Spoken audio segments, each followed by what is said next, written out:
আমরা পরিষ্কার করে বলতে চাই, আমরা ধৈর্য ধরে আন্দোলন পরিচালনা করছি। আমাদের ধৈর্য ধরাকে আপনারা দুর্বলতা ভাববেন না। আমরা সারা দেশে কোনো কর্মসূচি আমরা ডিক্লেয়ার করি নাই। আমরা ঢাকা নিষিদ্ধ করেছেন, আমরা ঢাকার শ্রমিকরা বিভিন্ন এলাকায় স্বতঃস্ফূর্তভাবে নেমেছেন, তাদের উপর আপনারা আক্রমণ করেছেন। তাহলে হাসিনা রেজিমের সাথে আপনাদের পার্থক্য কি থাকলো ভাই? আপনারা যদি শ্রমিকের কাজ দিতে না পারেন, তাহলে আপনারা কোনোভাবে তারা নিজেরা যে ব্যবস্থা করেছে সেই ব্যবস্থাকে আপনারা উচ্ছেদ করতে পারেন না। আমরা সরকারকে বলতে চাই, কাজ দেওয়ার মত নেই, কিল্লার ঘুষাই সেজেছে। আপনারা বাংলাদেশের একজন মানুষকেও যতদিন পর্যন্ত কাজের আওতায় নিয়ে আসতে না পারবেন, ততদিন পর্যন্ত কোনো উচ্ছেদ চলবে না।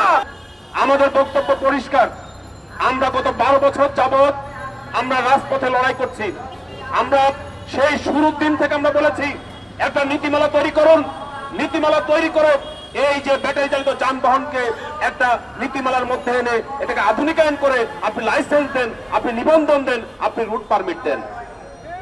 আর একটা কথা আমি বলেছিলাম, আমরা শুরুতে 3 দফা নিয়ে আন্দোলন করেছিলাম যে প্রতিটা সড়ক মহাসড়কে আপনি বাইলেন সার্ভিস রোড করে দেন। আর আমরা বলেছিলাম সকল প্রকার চাঁদাবাজি, রেকারিং, এই সমস্ত জিনিস বন্ধ করে সেখানে একটা সার্বিক শৃঙ্খলা ফিরিয়ে নিয়ে আসেন। বন্ধুগণ, এই 3 দাবিতে আমরা আন্দোলন শুরু করেছিলাম সেই 2012 সাল থেকে। আমরা এই লড়াই করতে করতে আমাদের মধ্যে অনেকে গ্রেপ্তার হয়েছেন, কারাবরণ করেছেন, আমাদের অসংখ্য নেতা কর্মী আহত হয়েছেন, এখনো অনেকে মিথ্যা মামলা দিয়ে ঘুরছেন। আমি বলতে চাই, আমরা সর্বশেষ গত 6 জুন আমাদেরকে সরকারের পক্ষ থেকে জানানো হলো, সড়ক পরিবহন মন্ত্রণালয় বিআরটিএ থেকে আমাদেরকে জানানো হলো, আমরা অসংখ্য স্মারকলিপি দিয়েছি, যে নীতিমালা তৈরি হচ্ছে খসড়া, সেই নীতিমালা আমাদের প্রস্তাবনা মতামত আমরা পাঠিয়েছি। গত 6 জুন আমাদেরকে বললো, 6 জুলাই আমাদেরকে জানালো, চিঠি দিয়ে, সেই চিঠি আমাদের কাছে আছে। আমরা যখন আশায় বুক বেঁধে আছি, হঠাৎ করে আমরা দেখলাম হাইকোর্ট একটা রেড করলো। কারা? প্যাডেল চালিত চালক মালিক, প্যাডেল চালিত মালিক ঐক্য পরিষদ, তারা মামলা করলেন। আমরা বলতে চাই, কারো পেটে লাথি মেরে কারো জীবিকাকে ধ্বংস করে কোনো রিট হতে পারে না। আমরা কাউকে প্রতিপক্ষ বানাতে চাই না। আপনি আদালতকে ব্যবহার করে আজকে আমার সমাজী মানুষকে প্রতিপক্ষ করবেন, এই ধরনের চক্রান্ত ষড়যন্ত্র যারা করছে, অথবা যাদেরকে দিয়ে যারা এর পিছনে আছে, আমরা বলতে চাই এদের মুখ উন্মোচন করতে হবে। আমরা বলতে চাই, আমরা ঢাকা শহরে আন্দোলন করেছি, আমরা বলেছি ঢাকা শহরে যে সমস্ত রিক্সা আছে প্যাডেল চালিত, আমরা বলেছি এই সকল প্যাডেল চালিত রিক্সাকে ক্ষতিপূরণ দিয়ে আমাদের ব্যাটারি চালিত ইজি বাইকের যে ব্যাপার আছে তার মধ্যে তাদেরকে নিয়ে আসা হোক, সরকার ভর্তুকি দিয়ে টাকা দিয়ে সেগুলোকে একটা ব্যবস্থা করুক। আমরা সেই দাবি ইতিমধ্যে জানিয়েছি।